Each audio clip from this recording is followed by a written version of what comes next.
Have you ever had any real close calls where you went, holy shit, I'm not going to make payroll? That kind of stuff? Oh, yeah. There are many times. The mistakes that I've made always seem to be right at the time when all hell breaks loose and everything goes downhill.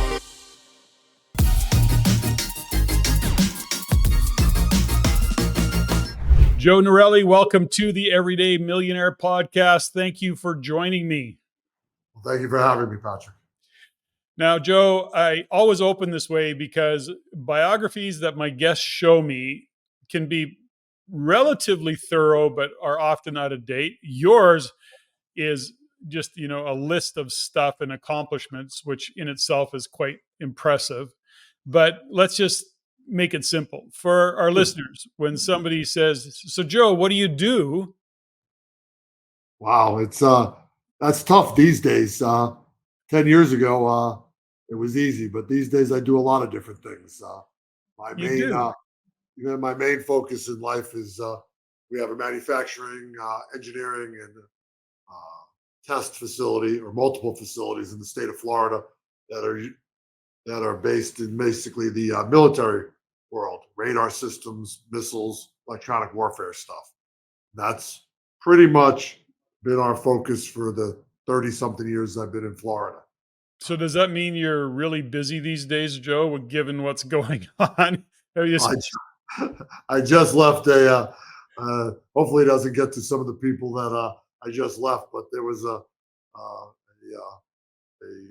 conference call from 9 a.m. to 5 p.m. that I just had enough of, that I've been on all day listening to. So yeah, we are pretty busy. The world is not what it once was 30 years ago or 100 years ago, et cetera. There's dangers everywhere, and yeah, the military industrial complex in the U.S. is up and thriving. There's no doubt about that. So well, that's where we made most of our headway over the years. yeah, and only because you've got some, I guess you got a view of the world that most don't have in that capacity. When I look at what's going on and we hear about Putin and you hear about China, what's going on in any number of places, Middle East. I mean, there's so many different issues going on, Israel, etc. Are you concerned? Are you legitimately going, something? It's one thing to be manufacturing this equipment. It's another to realize that we need more of it because things are escalating. Or how do you view it? Is that something that you could talk about? It is sometimes it's a quandary, right? You have 100 and something people that work for me that have to make weapons, parts that go into weapons, right? And these weapons are well-known weapons that are systems that are used daily or wherever in the Mideast or the Ukraine or wherever over the past X amount of years. So you do have discussions with them that if they don't want to do it, we try and find some commercial work, but we have very little commercial work in house. But it's kind of hard to always balance the fact that what you do is destructive in some cases, but necessary in many others. So. Well, I guess there's a part of it that if you look at it, we all have concerns. I mean, I'm sure that at some level or in some ways you look at it and go, well, it's a necessary part. And you can maybe even feel proud of the fact that you're supporting military, and yes, you're monetizing it and all the rest of it. But at the end of the day, you're also part of, the strongest military in the world, and you get to be a contribution to that. And I mean, in many regards, that's a good thing, given the enemies that are out there and the propensity to get really mean. So I guess there's a part of it, which is to your, like you said, there's a bit of a quandary, which is, gosh, we're, manufacturing parts for weapons. And then the other side of it, it's got to be done. And Right. you're doing it. So, And you want to stay, you do want to stay the most advanced in the world, right? Because you need that advantage. And hopefully, I think it was Reagan, strength through, strength through being able to have that, the strongest military. Hopefully, it's a deterrence. So, unfortunately, it hasn't been, but it was at one time. Was our strength was a deterrence to others. to begin wars or invasions. Now it doesn't seem to be that way.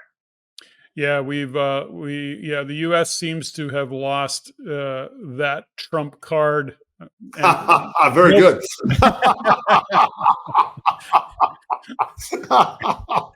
and Very then well put. and then of course we have the issues here in Canada. Okay, well let's not bother spending a whole bunch of time on that conversation. This is really about you. I mean, that manufacturing and engineering facility has served you well. You've Right. gone on, and I mean, it's just one of the many things that you've done, and certainly you've created a lot of wealth doing that, Joe. And then you've gone on to do some really cool philanthropic things. You know, this point in your life, you're giving back in a lot of ways to community.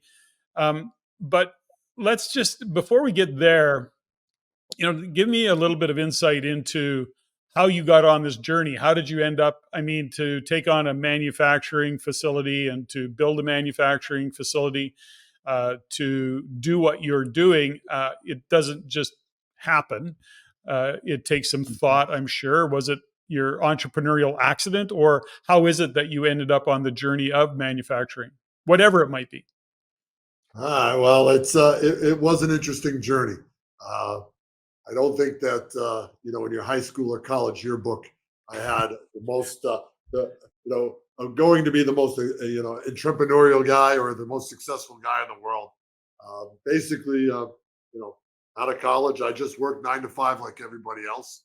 Um, Bartended at nights to get through college, and really had no, I guess, desire to move past 9 to 5 and going out and having a good time at night. Uh, Ultimately, I think the changing point comes: you get married, um, and then when you have your first child, that's when mortality set in.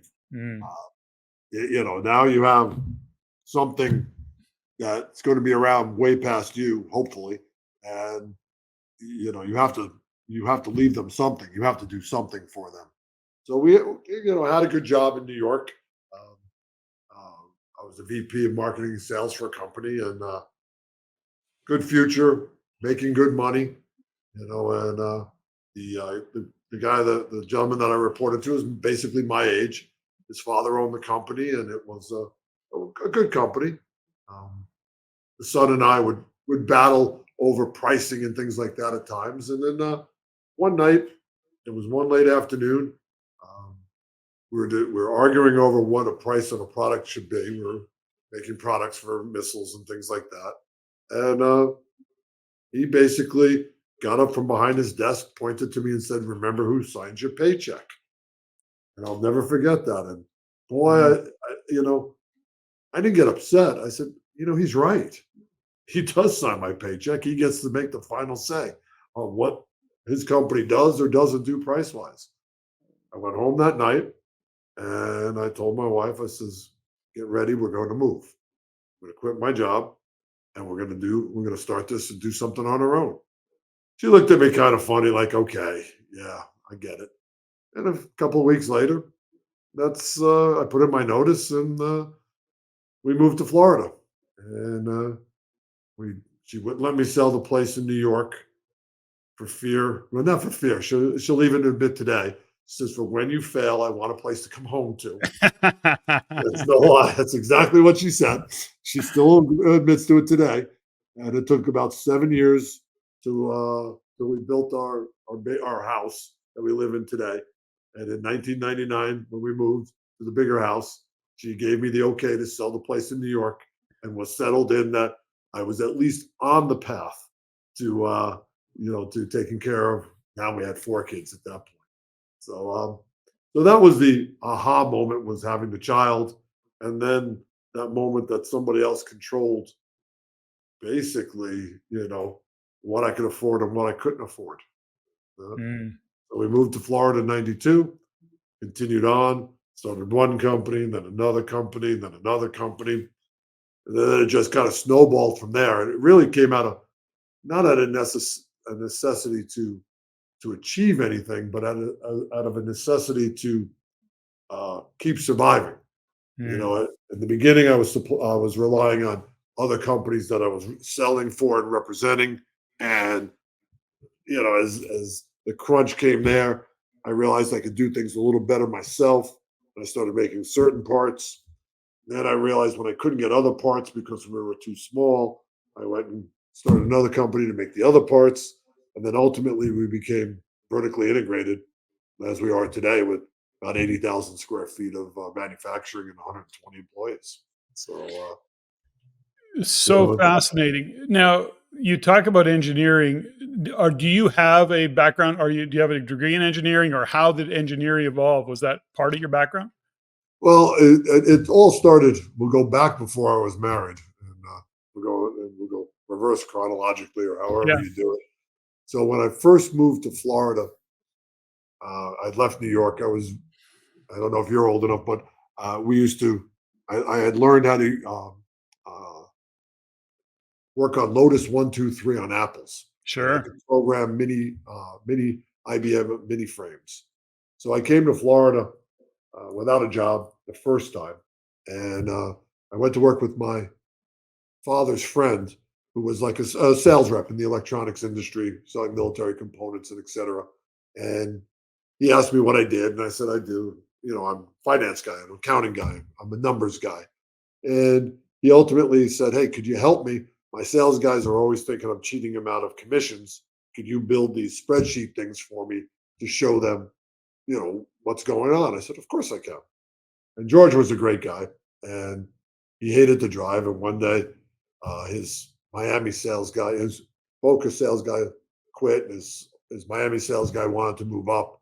So he says, "We're going down to to hire a sales guy." So after a few days of his interviewing, we're driving back, and I asked him how did it go?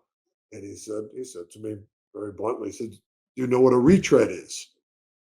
I said, "Well, as a kid, I was always into auto parts and et cetera." I said, "Well, I know what a tire retread is." I said, "What are you talking about?" I said, "Well, all the guys I interviewed were retreads." And I still didn't get it. He says, "Well, think about it. They're all telling me how much money they make, and they're all successful, yet they want another job. They Mhm. want to move on." To me, he said, that tells me that they are about to be found out that they're living on someone else's residuals and not really getting the job done. So they want to go grab somebody else's residuals. I Mm, said, "All right. I mean, that's sad, but I guess that could be true. I wasn't familiar sure. with the business." I said, "So what are you going to do, George?" He says, "Well, you're going to be my sales guy." I said, "George, you're kidding. I mean, I don't know anything about, it was an RCA semiconductor. And back then I thought RCA was TVs, and it was like, I don't know what you do for a living." He said, he said, "Well, are you afraid to be in the Miami area?" I said, "No, I was born in New York City." I said, "I'm not afraid of the Miami area, but I don't know anything about what you sell." He said, "Well, think about it. What's the number one, what's the number one engineering school in America?" This is back in the early 80s. I got to say, maybe MIT. Yeah, maybe Georgia Tech. He said, "I'll agree with that." He says, "What's the number one sales school in America?" I said, "I don't know of a sales college or sales school." He says, "That's right." He said, "Engineers are made, salespeople are born. I can make you an engineer. I can't make you a salesperson. You're a Mm. born salesman." So that was it. I said, "All right, well, I'll give it a shot." And that's how I got into the electronics industry. I spent 4 years down there, and maybe we'll edit this part. I didn't marry his daughter, and I got fired. Uh, I went back to New York. And then I continued on until '92 when my new boss had told me that he could control the paychecks, and I said, "Well, I think I know enough after all these years working for different electronics companies to do it myself."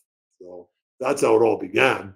And then the more people that controlled what I could get done by me either having to rely on somebody else to make parts for me or get me parts, the more frustrated I got with the time it took and the cost the cost that they were charging me. And ultimately, we opened a machine shop, we opened an engineering lab, assembly, and it just went on and on and on. And then we just integrated everything.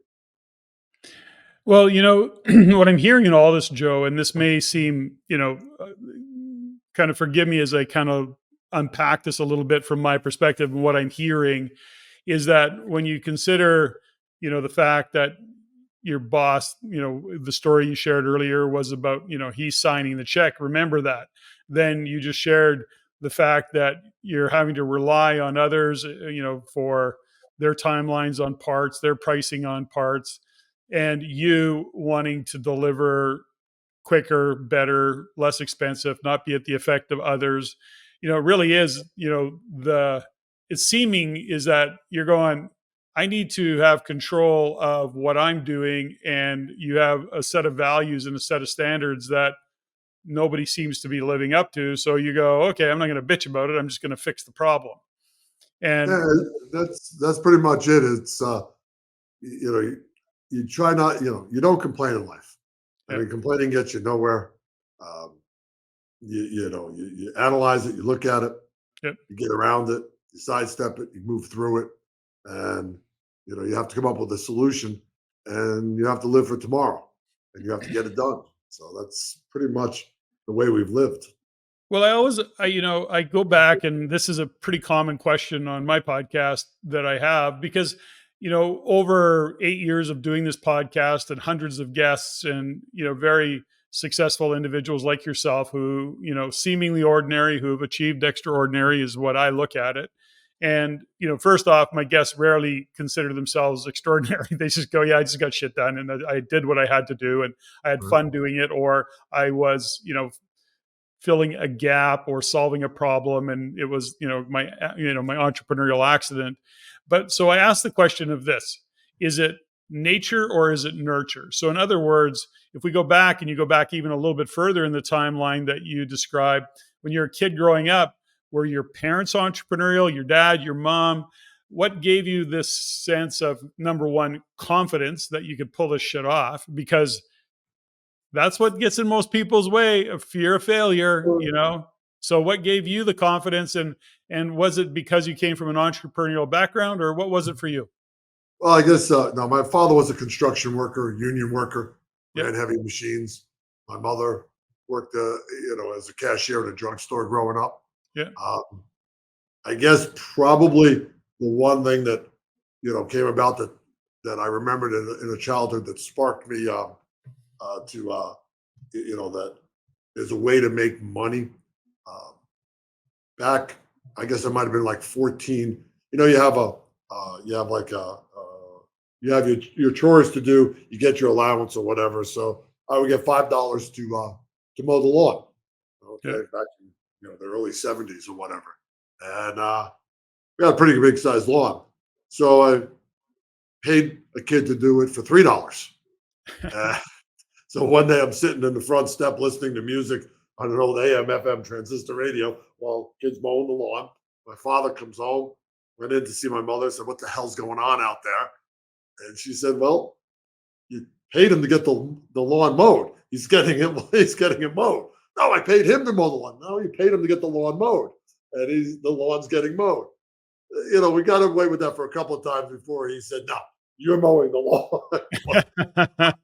That's But funny. that was the first time I learned how to sub out some work and make a So, profit on the top. delegation made sense to you early on. Was that because you could do the math in your head, or because this is, I think it was Bill Gates, might not have been Gates, it might have been ah, Amazon, Jeff Bezos, who said, I don't know who it was. It was one of those guys, I think, that said, if you want something done, ask a lazy guy to do it because he'll figure out the cheapest and best, most effective way to do it because he doesn't want to do it himself. Something along that line. My question is that did you do the math or did you just learn how to delegate early on? I did the math and I was lazy. Yeah, there you go. There was no doubt about it. I was always allergic to that type of work. So I wasn't going to push the lawnmower in the summer in New York. That was not what my idea of fun was. And I did the math. I said, hey, I still can come out on top, make a couple of bucks, and and get it. I mean, I stayed around and watched, so the job was done right. But just was. I guess I was a little lazy because that's what my father called me, was lazy. Yeah, that's funny. That's but I think that's cool. That's great for whatever the reason, to be and to to realize that you had that quality. Again, I'm always interested in these stories of entrepreneurs like yourself, business owners that they built this and they built some great businesses and seemingly fearless. I'm sure you had many sleepless nights and have gone on to do some amazing things. So I'm curious for you, Joe, is that this at this point in your life, only because of what I know of you and what you've shared, you've been part of a community. You're philanthropic in what you're doing. You are a contribution to the community and young people. What was it back early on? Were you always that way, or was this something that just morphed as you kind of had success in business?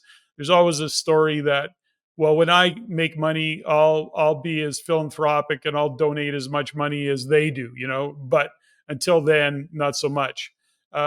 Did you come from a place of I'm doing this for the money, or I'm doing this because it's what I love to do and I'm making a difference, and out of it will money will come? So it's kind of two questions. I know it's a little convoluted in the question, but I'm curious as to how you kind of hold that contribution and making money space.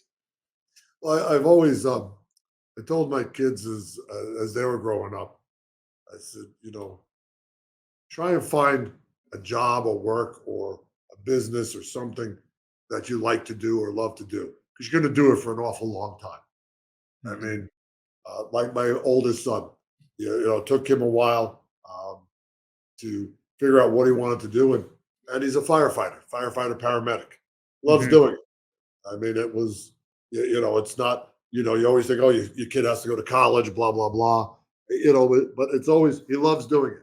And down here, I don't know what they pay in Canada, but they're like 18 bucks an hour to get paid to, and I'm not really happy that he has to go out and save somebody's life or whatever for 18 bucks an hour, but he loves what he does. Mhm. So, I always love what I did. I mean, the salesman part of it is always out there talking to people. Uh, you grow up playing sports and it's competitive, right? You play sports, it's competitive, you get an edge. Then you grow old. If you're not a professional athlete, you grow old fast and you're not playing competitive sports by your early 20s or whatever, unless you're playing a beer league. Uh, Winning orders or sales or sales is competitive. You I don't like losing. Okay, you don't like losing an order to a competition or losing an opportunity. So I think it was more of a competitive drive Mm. that continues to keep me going, and that's what I enjoy most is having a competitive edge. Like during Mhm. COVID, when COVID hit, you couldn't go visit anybody. We were doing a lot of this, and half the people I talked to, they weren't wearing any pants underneath underneath their desk, Sure. and the Yeah. dogs are barking in the background. Yeah. So, I lost that little bit of edge of seeing people, conversing, and doing the back and forth and negotiating, and that competitiveness, the winning and losing, it, now is even more important to me than the actual dollar value. So what drives me today is just the idea that it's still competitive. I mean, I can't hit a baseball anymore or hit a jump shot from 30 feet anymore, but I can still win an order here and there. And that's what makes it. As far as you always want to give back. I mean, I grew up that way. That always be thankful for what you have. And my parents were always generous people. My whole family was. So you always grew up either giving to a church or to charities. Uh, Back in the '70s, when you drove the streets in New York City, they had the guys that would come out off from the traffic light and clean your windshield. Okay, Yes. and you know, when I would go down with people, people would freak out, and I give them a buck or $2 or whatever I had. If I didn't even have any money left or cash on me or small bills, I'd give them some cigarettes because everybody smoked back then. So it was just kind of a thing that there's always somebody better off than you, and there's always somebody worse off than you. Mhm. And you try and help those that are worse off, and maybe somewhere along the line you get a break that helps you become better off. Mm. Great philosophy. So when you look at the business now, this many years later, you've been very successful and through a lot of hard work, 80,000 square foot facility, 125 staff. When you look at growing that business, how much of that did you do and let me see if the way I want to ask the question is, did you just figure shit out for yourself? Did you have mentors? Did you study? How was it that you kind of unfolded all of this? Did you were you, I go back to the thought process of you mowing the lawn and hiring somebody, what's right away says, okay, Joe doesn't mind delegating. He's not the technician that has to be the one man show and do it all. So did you just surround yourself with smart people that fulfilled on a plan, or how did you kind of orchestrate that, Joe? Now that's a, from 82 to 92, I worked for a lot of smart people. I really, even going back to high school, yeah, I worked for a lot of smart people and always, pretty much always for small businesses. Maybe there was one or two large companies that I worked for, but always small entrepreneurial type businesses where you got close with the owner, okay, and you had a day to day interface with them. And I learned a lot, from each of these jobs that I had from the mid '70s to the early '80s. And realistically, you go at this in a manner that I tell my kids at home also, it's a dictatorship, not a democracy, Yeah. and pretty much the company is all owned by me, and it's a dictatorship, not a democracy, in the sense that I make the final say. I'll listen to everybody. Five people could tell me we should do it this way. I believe it should be done that way. That's the way it's going to be done. But very rarely is that the case. You have five good people working for you. You are going to listen to them. But early on, weeding those people out, it takes a while. Now I have a phenomenal staff of people that have been with me. Some have been with me 25 years. Um, and so, 5 or 10 years. I have one, my younger son works for me. My son in law works for me. Uh, and I work them hard. But you have to have a good core of, out of 120 something people, you need a good core of 5 to 10 people that that you can count on to go that extra mile for you. Like the day to day people that do assembly, they have a life, and I try to tell my son and my son-in-law, don't expect them to take this job home with them.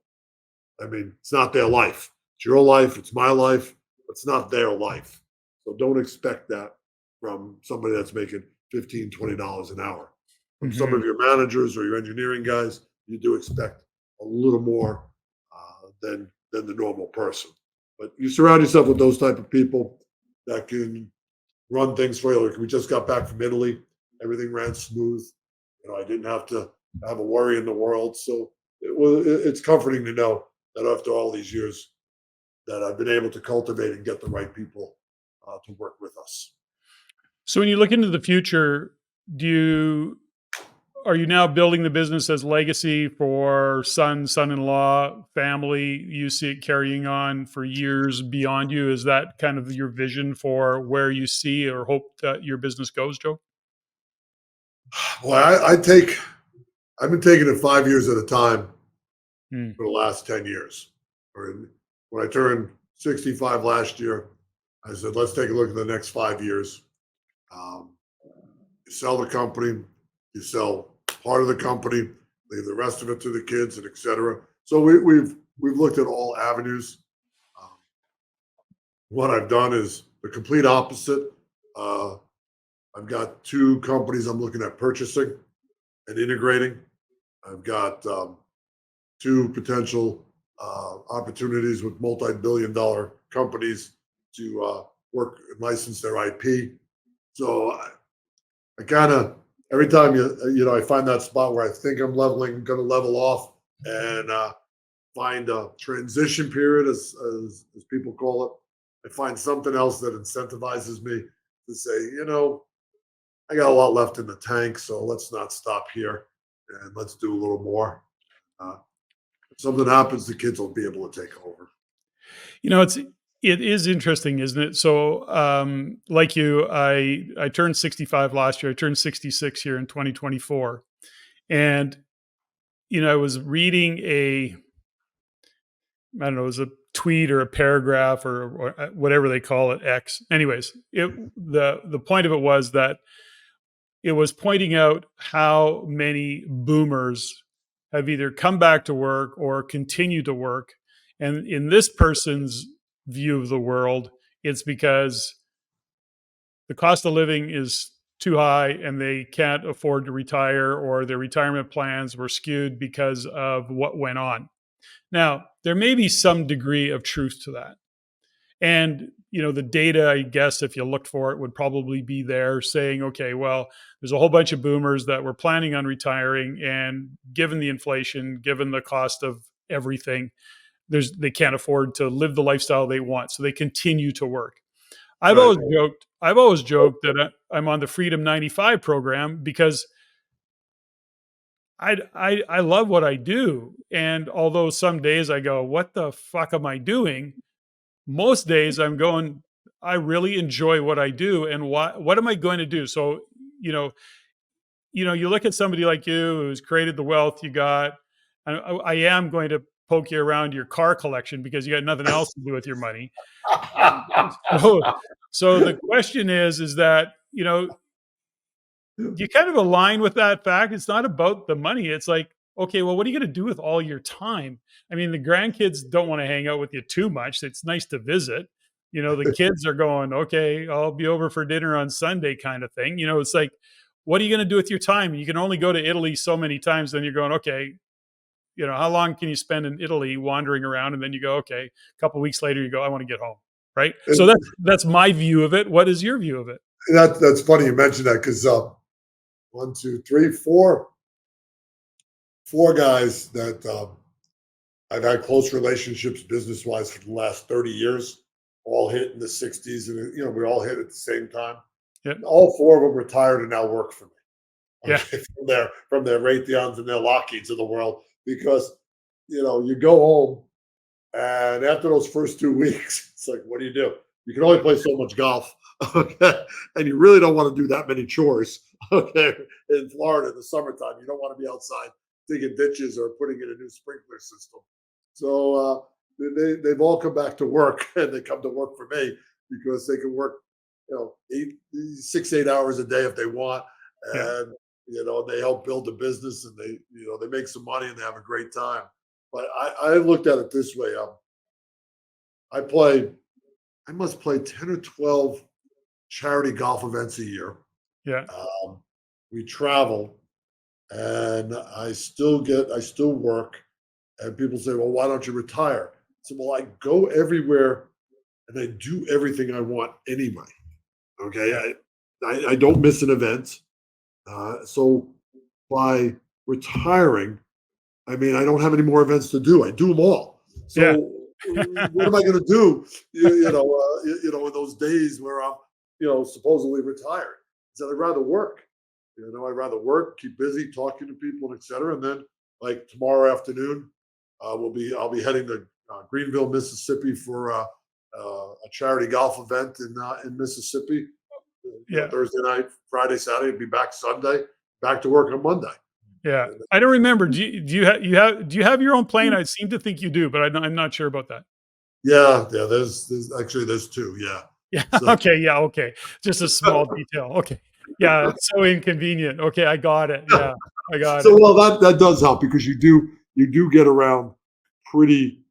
I mean, pretty quickly. I mean, Yeah. you utilize your time. I mean, it's an hour and a half to hour and change to the real airport. It's 15 minutes to the executive airport. There's no lines. You move quickly. You certainly can utilize your time and hours and get more things done. Yeah. Like so you can. I'm able to do all these things because the fact that we have, and business wise too. So if I'm out, have to be in Nashville for a show or be in LA for something, I mean, you don't need to stop in Dallas and accidentally your luggage ends up in Vancouver or something like Yeah. that. Yeah. Yeah. So I guess it really, in this case, when you think about retirement, you could say you've retired. You just define retirement the way you define it, which is to say, my retirement is I do what I want when I want to do it, where I want to do it, and I go to the office when I want to do that too. So that's just Yeah. your definition of retirement, really. I mean, you're living the life that you envision. I had a guest once describe to me. I don't very often ask the question of how do you define success, uh, but he was one of those guests that for some reason I asked him that question, and ultimately the answer that he gave me was your I define success as when I wake up in the morning and I ask myself, am I living the vision that I want for my life? And the answer is yes. Whatever that vision is in that given period of time, then I consider myself successful. And I went, that's a good definition of success. I think you could pretty much nail that. And when you consider the life that you've created and the life that you're now living, yeah, that pretty much sums it up. No, it's to me, there was to me, it's summed up as my life is better than your best vacation.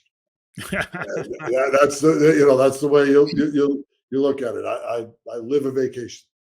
I mean, it's just we're very fortunate. We've done really well, and there's always ups and downs. And even to today, you always run into issues. You don't run the size business or multiple companies like this without running into day to day issues. Of course. And, the way you handle them these days are totally different than you did 30 years ago. 20, 30 years ago, it was more life or death. That if you didn't fix it, it could be the end. Now you're a little more you're calmer. Okay, you wait for all the information to come in before you jump to a conclusion or jump to do something. You just wait for everything to process before you just come snap out an answer on something. And Yeah. you work through it. It will always be better. The sun will rise tomorrow. Family is healthy. Yeah, that's all that matters. You'll be fine. So Now, for you, Joe, when we look at and you've got a team of people and you've got management staff and all the rest of it, and you look, but for yourself, you've obviously got some very strong leadership skills. And when you consider, your journey over the years, was that leadership you just figured shit out? Or did you actually study leadership? Did you read about great leaders? Did you, reflect and look in a mirror and go, I need to be better? How was it in your own evolution as the owner of the business and as a leader of your teams? Were you pretty conscious of being a great leader? Was it something that was intentional or just how you operate? I think mostly I took the position that when we were a smaller company, that we were a team. Okay, and that even though it was a dictatorship, it was still we're all peers. Yep. Okay, and even to this day, nobody has a title. There's no titles. There's no true job descriptions where you can say that's not my job, or I'm an executive VP, blah blah blah. Yeah. Nobody's really. We try not to put anybody higher than somebody else. Yeah. So and the example, the example is okay. I may not no longer be the first person in the office, but I will be here on weekends. I will, I still test product. I still inspect product. Um, I still design stuff. I'm still out on the floor. I mean, people see that I'm still doing things. And over the last 20 or 30 years, I was constantly out on the floor. There were products that weren't allowed out of the building unless I was the last one to touch it. And so I would be here late at night, and so I think it just came natural because of the sense of responsibility of what we were building, that you don't want something to go in a jet and then you hear the jet goes down and you wonder, was Mm. that you? So, I took a lot of the pride and responsibility to make sure that those things, and now my son and son-in-law are pretty much the ones that make sure that everything, and I've instilled it in them, that it has to be right. It has to be perfect. And I think that kind of showed people that not that I was just one of them, but that I wasn't above them per se. You Right. know, And realistically, the success, defining success or defining wealth. I mean, how do you define wealth when is a million isn't what it was 20 years ago, 30 years ago.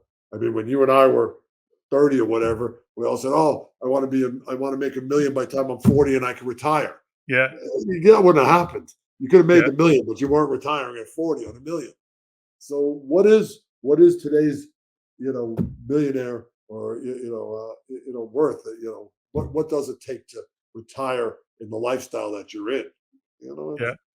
So Well, it's it's funny you say that. The podcast, of course, title is The Everyday Millionaire, yep, but and the podcast just 8 years old. But even only 8 years ago, The Everyday Millionaire still made sense, as a title and something that people aspired to.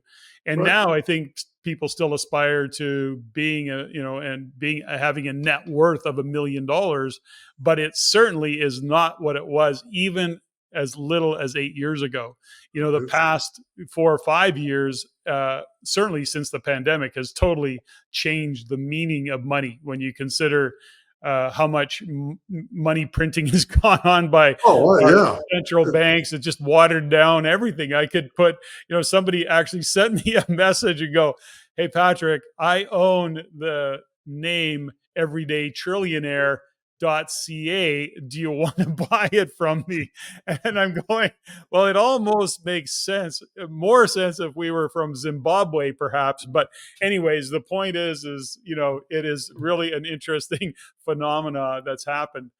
I love the fact that, as you said, you work the floor. I used to say to my team, there's nothing that I'm asking you to do that I haven't done myself and or am still not willing to do myself if I need to. And so I've never been above that. All of the journey to get to where we are today meant that at some point in time I was doing exactly what you're doing and I'm asking you to do. So don't bitch about it. Don't Yeah. complain to me about it. And including cleaning toilets.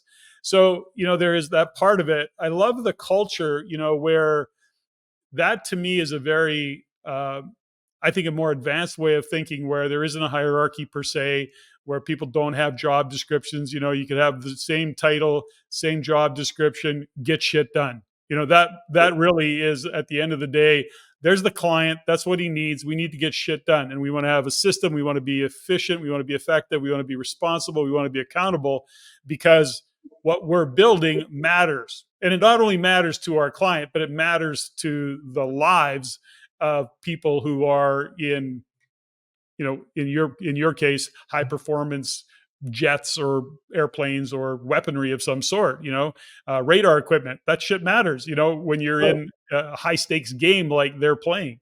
So I think that's quite fascinating. I love the fact that that's kind of the benchmark and the culture that you created, and you've got a couple of key people for sure or more that are buying into that and are carrying on that kind of legacy based on what you built. I think that's phenomenal. It's really fascinating thought process. Anything you wanted to add to that, Joe?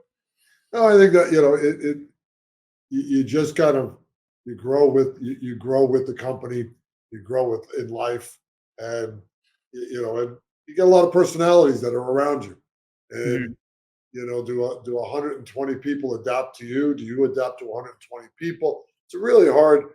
In today's culture, it's changed also. Years ago, everybody had to worry about the boss. Now the boss has to worry about everybody because everybody Mm. has different feelings or different issues and things like that. And you just can't yell at people anymore. So it's you know things have changed over the last 8 years, 10 years, but Yeah. you know you have to. Even old dogs like us, we have to change and at least adjust to what's going on these days. Not everybody's built to be an entrepreneur or be a business owner. It takes a certainly tenacity and view of the world. Often I don't know about you, but for me, I often think everybody should be self-employed. Everybody should be an Right. entrepreneur, solopreneur, business Or you owner. would then you wouldn't have any workers. You wouldn't have I any know. employees. Well, they could be contractors. They could be contractors within the bigger picture. you People know, need structure. they do. The majority of people need structure. Yes. They need that structure and they Yeah. need their time off. They need their 9 to 5, okay, because they have lives. Okay. Yeah. People that are driven, okay, by whatever means, all right, can't live in a structure. They No. just can't. No. Okay. It's too confining. It Yeah. just really is. I mean, have you ever woken up in the middle of the night at 3 o'clock in the morning and said, "Oh, I got this idea. I better write it down before I forget it in the morning." And I'll send myself a text message or an email so that I Yeah. don't forget it. So it's, you know, most people need to live in a structure. Yeah. Okay. I send myself texts all of the time. All of the time. I'm putting notes to myself in my text and sending them to me. Um, when you look at again, when you look at the legacy, you've got people to carry on.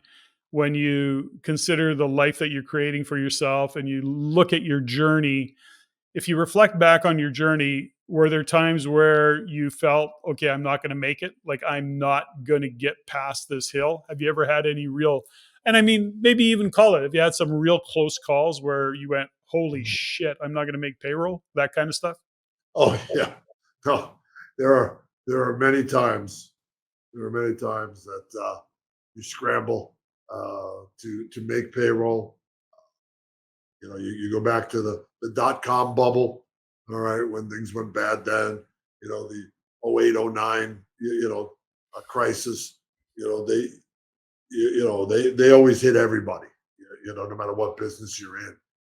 But yeah, no, there were, there was always, I always remember the days where the mistakes I made, the mistakes that I've made always seem to be right at the time when all hell breaks loose and everything goes downhill. So that's Mhm. kind of compounds, the mistakes of making a bad investment or following a bad program or project, and then just as the project or program is going downhill, 2000, the .com hits or the 08, 09 financial crisis hits, and the next thing you know, that's compounding everything, and you're scrambling to make payroll. There are plenty of times where I haven't taken paychecks or the family hasn't taken paychecks for weeks. I mean, it's you get a in the states you get a social security statement every year that actually in my case will tell me all my earnings from 1974 to today, to 2023, my yearly earnings. Yeah. And it's interesting to go look through the progression of how much you made, over the years, and you can find, since I was self-employed, also you can find those down points in what I paid myself, at those points, so over time. So Yeah. and I look at it, every once in a while. I'll go online and look at it just to remind myself that it wasn't always I made more money this year than I did last year. I mean, which a regular employee, all my employees did, but I didn't. So it's kind of you do have to look back and reflect on those mistakes you made and those moments where you're at the edge of the cliff looking down, saying, "Oh boy, one more step and things are all done." But, Yeah, it is. Yes, I've been on that many times over the years, and you sometimes wonder. And I go, in a moment, I go, "Gosh, it'd be easier to just sell it all for $1 and go work for somebody else." And then that lasts about 6 minutes, and then I go, "There's no way in hell it would be easier to go work for somebody else. I'll figure this out on my own," and I carry on to do that. My own observation for me is that often the challenges I've both created and face, because I do take responsibility for the challenges that show up in my life where I can see, decisions I made or decisions I didn't make, which is still a decision, paths I took. And I go, okay, not ideal, but I often also reflect and say, I came out of it and I came through it better for it, smarter, stronger, perhaps. Uh, have you found that for yourself, Joe? Is that, these things we call mistakes have been generally pretty good lessons that you carry forward with you, or what's your experience been? It is that, that when you make a mistake, you got to move past it quickly. Yeah. And what I try and tell people is you can't let it affect your next move. All right. Whether it's business or life or whatever. I mean, you made a mistake and then you can't be gun shy, take the next chance. Or you Mm, can't say, hey, my gut was wrong on the last one. Maybe my gut's wrong on this one also. And that's where, sometimes you have to be fearless. And it's tough to be fearless without being stupid. mhm, Okay. So it's a really difficult line. You just can't charge into everything, but you mhm, can't be afraid to take that next chance after you've made some mistakes or things have gone sour. And I think that's you look at that, you live with it for an hour, and then you move on. Okay, just like if you made a bad stock trade. Okay, you lost your money, it's over. You can cry all you want about it. You lost $100,000 on a stock trade. Does that mean you're not going to make another stock trade in life? If you yeah, start thinking like that, then you're done. You're really done. Then you shouldn't have been in the business anyway of trading stocks. let it So, go. so it's really, I look at it, and it's the same thing with any mistake. You know, kid wrecks a car. All right, you lambaste them for an hour or two, you ground them maybe, and then you're done. It's over with. I don't even remember. You got Yeah. to move on, and so do they. So I try and the mistakes. Do I? Am I? Are they in the back of my mind? Yeah, but they don't. I try not to let them influence my next decision. There's a part of it, I want to just go back a little bit, when we talk about legacy, retirement, and understanding, and maybe your friends that you were referring to that, retired and came back to work, and, they certainly didn't do it for the money. They do it because it gives them purpose and a reason to get out of bed in the morning. But I think there's also a part of that, which is I'm seeing more, and I think it's just because of my age that I'm talking to people and listening and hearing differently, is that there is a fundamental loss of identity when you leave a job, leave a career, leave a business. Uh, all of a sudden, who are you if you're not that? And Right. and I don't want to minimize. I don't think anybody should minimize that because that identity that we have attached to something. It's real for us. And I think that if somebody doesn't plan for that and realize that is, and I think we hear a lot of stories about men, maybe women, but I can't speak to that as clearly as I can with men that I've known. And that is that when they get excited about retirement, they leave their jobs or their careers, or they sell their business. And then it's like, okay, now what? Who am I if I'm not that? It is a loss of identity. Any thoughts, any wisdom on that? I, yeah, I mean, I guess. Well, it's interesting. I have a son. I have another son-in-law that was uh, um, big baseball fan. Uh, Played a little in the minor leagues, and really good golfer. And we're in I'm into music and rock and roll and etc.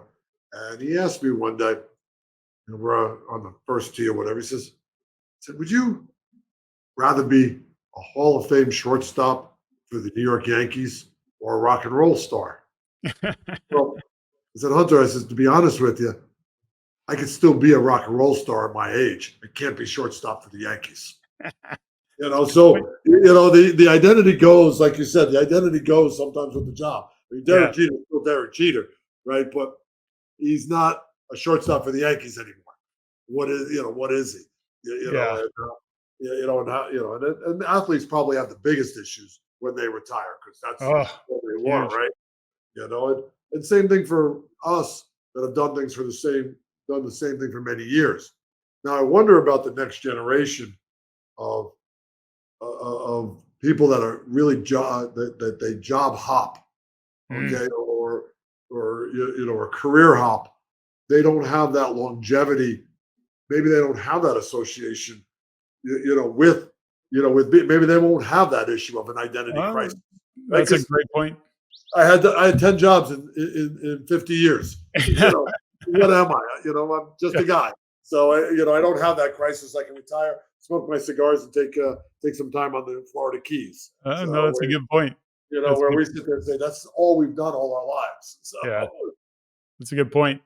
Now, you bring up rock and roll. You've got a project that you're working on with Alice Cooper, is my understanding. Do you want to talk correct. about that a little bit? Yeah, Alice and I are pretty good friends. We play a lot of golf together. We met about 11 years ago in Canada, in Ottawa. Yeah, Matter of fact, at the airport in Ottawa, and he's got multiple teen centers in Arizona, and the Solid Rock Teen Centers are these facilities where kids cost no cost, okay, can come in and they learn how to play instruments, sing, use the boards for sound and everything like that. yeah, Arts, dance. Cheryl, Alice's wife, will teach dance. Uh, and he's opened a few of these. As a matter of fact, we're co-oping a third one with him in Goodyear, Arizona. And one night we're all out to dinner talking about today's music. Not insulting a lot of people right now, but today's music just isn't the same as when we were younger. So we thought about it, and we said, well, how do we bring true rock and roll back to children, back to kids of any age? And so we decided to do a children's album or teen album. Uh, it's it's something that we've worked on for almost 2 years now. It's rockforchildren.org, O-R-G, and we just released our first song off the album a couple weeks ago. The next one will be released Friday. The album will come out in August. All proceeds go to charity, and Alice is featured on 5 songs, I believe, wow, 5 or 6. Uh, Rob Halford from Judas Priest is on one. Daryl McDaniel from Run DMC, we got to do one. Steve Azar from Mississippi, he's on one.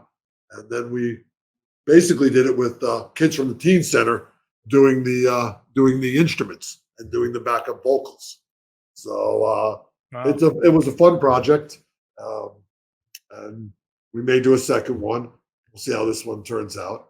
And we're actually cutting vinyl. There'll be a certain amount of vinyls actually printed. You can go online and get it. It's pretty neat. It was a lot of fun doing the project, watching the kids play guitar, and we have a 12-year-old drummer that's rocks away on all the songs. So it's an interesting concept and an interesting project. Well, what a great cause too. You go back to what we've been talking about along the way, which is, it's one thing identity. It's another is that when you get to that kind of place in your career and maybe you have the background, like a you or an Alice Cooper, where you get to be a contribution, where you get to really take all of the years of hard work that you've done and all the things that you've learned and part of the money you've made, and you get to give back to and be a contribution. And of course, when it comes to kids, there just doesn't seem to be enough of that in terms of resources for most parents. So when you open up those doors to those possibilities, and music's such a big part of any culture, if you can nurture that along and be the cause of some young teenager going on a journey of creativity and music, I mean that's a pretty big win. So yeah, I see it. That's a really really cool project, and I'm sure that hanging out with Alice is pretty fun, and he probably knows some pretty cool people too. So opens up all Yeah, sorts of doors. you get a lot of good stories. It's he's actually uh, he's actually a pretty neat guy. He's he's a big Christian now. He gave up Yeah, all the liquor and the hard stuff 40 something years ago. Plays golf every morning. So yeah, and that's why we were in Hawaii together. I thought I shot a pretty good round. Shot a 77. Now, Alice is 76 at the time, and he shot 70. So, that'll humble anybody when a 76 years old shoots 70. So, Wow, that's so awesome. Now, as we start to wind down, I do want to ask you now, you have nowhere else to put your money, so you buy cars. Now you've got a number of cars, and have you got a couple of prides and joy that you want to share about? the number's 40, in case you were looking for the number of cars. Only 40. Okay.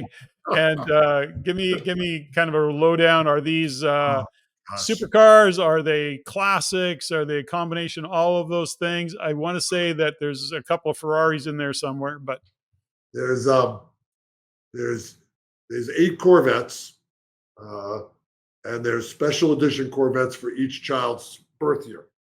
Okay, so, then there's 5 Mustangs. There's old Chevelles, 2 1970 Chevelle big blocks, one a convertible, one a hardtop.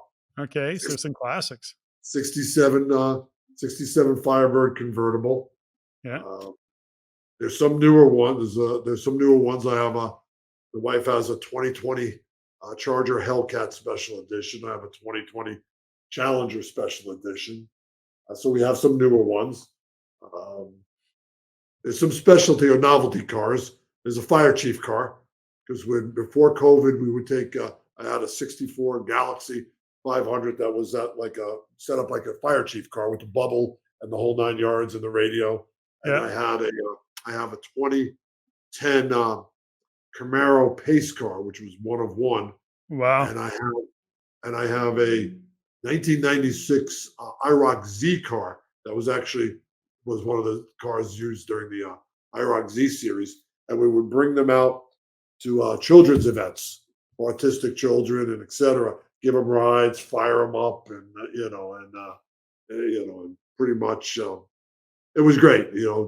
This one group would do these like Pinewood Derby car, these soapbox Derby cars, and have these kids race down Yeah, these yeah. man-made tracks, and then we'd Yeah. have the cars, and so we used to do a lot of that. So we have some novelty cars, and then yeah, we have a 2011 458 Ferrari, 2013 California, 2019 Lusso GTC, a 2023 Portofino M, and then I've got 4 more on order, stretched out over the years, in the years coming. So but we have our own shop area where we're repainting or actually stripped down and rebuilding a '69 Goat, a Judge, Pontiac Judge. Nice, nice. So all original. So there's a lot of that. We got a couple of Jeeps, and it's Good for you. Good. it became an obsession, and stacking them up became, you have to have you have to be able to stack them so they fit somewhere. So you don't take up so much room. So Yeah. maybe you and Jay Leno can hang out together and share garage space or something. Uh, We have a 15,000 square foot facility that we utilize as an event center, and where we stack the cars and bring the cars out during the events. We hold an annual Christmas party and other fundraising events there. Where we bring in music and etc. So That is so awesome.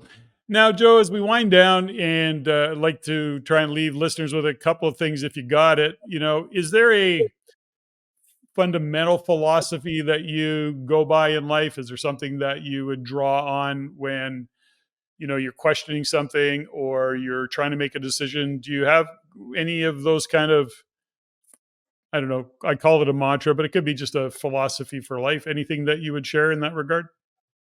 it goes back to don't be afraid of failure. Hmm. Right? It really, I think that's what uh, a lot of people, they grow up, don't jump off of that, or don't, as you're a little kid, don't do this, don't do that. Don't be afraid of failure. I mean, Fail away. take your shot, okay, but do your research, take your shot, but don't be afraid of failing. And if you fail, all right, maybe analyze it. Okay, what did you do wrong? It's not necessarily that you were an idiot or you didn't know what you were doing. I mean, don't fear failure and don't fear trying again. And don't Beautiful. fear debt. I mean, that was the other thing I taught my And those kids. words, Don't use your own money if you don't have to. Now, don't go spending money on credit cards. I mean, that's ridiculous, yeah, But if you can go off and get cheap money, you know, don't spend your own money. Go get that cheap money, okay? use it. Because you will learn to live with those $500 a month payments if you went out and bought yourself a piece of equipment to start machining stuff. Start machining your own stuff. For your own business. Don't fear buying a piece of real estate that you can rent out, okay? Because you have to go into debt for it. I mean, that's the biggest thing. I think people get concerned that, oh, we owe money, but there's smart money. If your smart money is attached to an asset or an income producing, go for it. If it's attached to a new TV or an Xbox game, that's not it. Well, we joke about your cars, but at the end of the day, those are in fact appreciating assets. Although they're not driving revenue, they are appreciating. And depending on what year you're in, you've had some good runs in asset appreciation of collectors' cars. The So, Chevelles, the Chevelles have done really well. There's no doubt. The Chevelles, I think I bought in the low 40s, and they're in the 80s or 90s now. yeah, So yeah. I mean, there's certain people in your family that'll tell me I should have bought Bitcoin or gold, but to be honest with you, they're not. Bitcoin and gold is not as much fun as a 1970 Yeah, big one. yeah, you can't drive a Bitcoin in a parade. You really can't. Joe, on those words, I will say thank you for joining me on the Everyday Millionaire podcast. Thanks for sharing some of your journey, some of your story, and the insights have been very, very interesting, and happy to get to know you. And thanks for your time. Patrick, say hi to Stephanie and everybody for me. I appreciate it. You You take bet care. I will. Thanks, man.